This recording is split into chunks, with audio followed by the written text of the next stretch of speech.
Bonjour. Le couple. Le couple, qui s'en occupe? Pourquoi je vous parle de cela?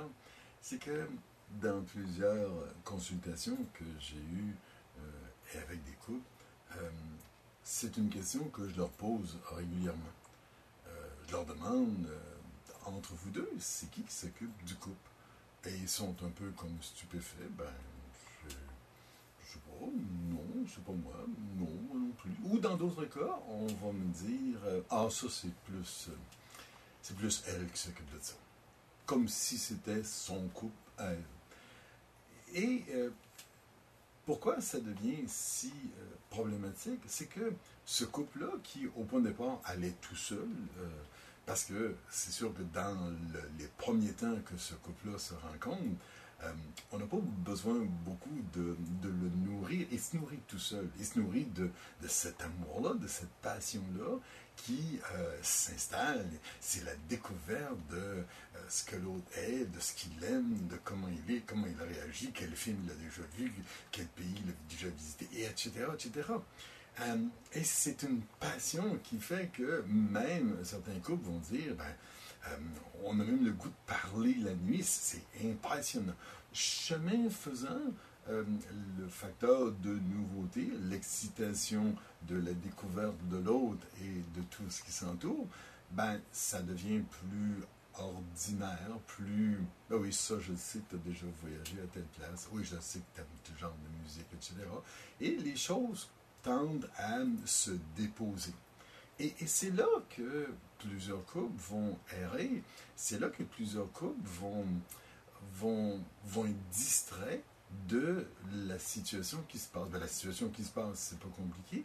Si on nourrit pas ce couple-là, si on l'entretient pas, ce qui va arriver, c'est que tranquillement, cette passion-là, cette chose-là formidable, on va commencer à la découvrir avec une autre personne. Pas nécessairement une personne d'un autre sexe, mais c'est aussi possible. Et donc, à partir de là, on va aller ailleurs pour vivre quelque chose. Ce qui fait qu'on ne nourrit pas notre couple. Alors, puis on ne met pas en commun parce que, j'ai vécu quelque chose, mais de toute façon, ça ne me donne rien de t'en parler. Pour moi, ça va être long. Puis, et là, c'est là que la distance commence à s'installer. Ou dans d'autres couples, certaines personnes vont souhaiter faire une démarche. Et ils vont commencer à faire une démarche de croissance. Et l'autre, non, je n'ai pas vraiment d'intérêt pour ça. Et c'est encore là, l'écart va tranquillement se creuser. Et, mine de rien, avec les semaines, les mois, les années, ce fossé-là qui se crée, finalement, crée le fait que ces personnes-là vivent ensemble. Qu'est-ce qui les réunit?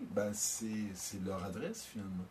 C'est seulement ça qui les réunit, parce qu'ils n'ont plus rien en commun. Donc, il est important de s'investir dans le couple, de s'y investir quotidiennement, hebdomadairement, de se trouver un temps, ceux qui ont des enfants, d'être capable de faire garder les enfants pour investir dans ce couple-là. Comment tu vas? Où tu es rendu? Qu'est-ce qui se passe? Est-ce que tu as l'impression qu'on se distance? On ne se distance pas. On peut passer tous les soirs de la semaine à regarder la télévision ensemble, mais on n'a pas fait un bout sur le couple, là. On s'est assis un à côté de l'autre et en grand silence parce qu'on regarde l'émission, mais on ne fait pas cheminer notre couple. Alors, c'est quoi faire cheminer son... Il faut prendre conscience que l'homme que je suis, la femme que je suis, évolue, change, se modifie, a d'autres aspirations. Et dans ce sens-là, pour s'assurer que les deux ont fait une croissance ensemble, que les deux on chemine ensemble, il faut se communiquer. Et pour se communiquer, il faut s'y prendre un temps. Donc, de privilégier un temps pour le couple, d'investir dans le couple, ça ne sera peut-être pas une garantie, mais des très bonnes vitamines pour éviter que le couple éclate. Donc, investissez dans le couple, ça vaut la peine.